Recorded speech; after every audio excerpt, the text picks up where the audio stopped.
اعوذ باللہ من الشیطان الرجیم، بسم اللہ الرحمن الرحیم۔ السلام علیکم ورحمۃ اللہ۔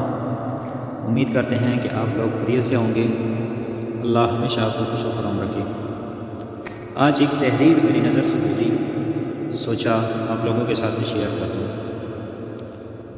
تحریر یہ تھی کہ ایک بندے نے کسی بزرگ سے پوچھا کہ حضرت کوئی ایسا تعویذ دے، کوئی ایسی تعویذ دے مجھے کہ میں 5 وقت کا نمازی بن جاؤں۔ حضرت نے کہا ایسی کوئی تعویذ تو نہیں ہے، البتہ میرے ذہن میں ایک ترکیب ہے جس پر عمل کر کے انشاءاللہ العزیز آپ پکے نمازی بن جائیں گے، لیکن وہ ترکیب محض پوچھنے کی نہیں ہو بلکہ اس پر عمل بھی کرنا ہے۔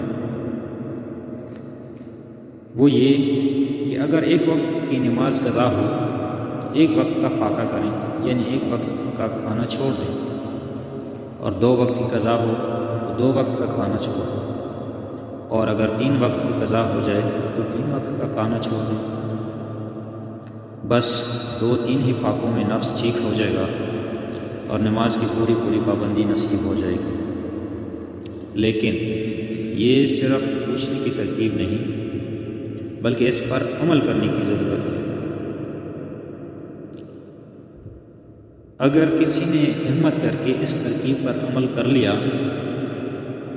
اور برابر جمع رہا تو ممکن نہیں کہ 2-3 روز ہی میں پکا نمازی نہ بن جائے۔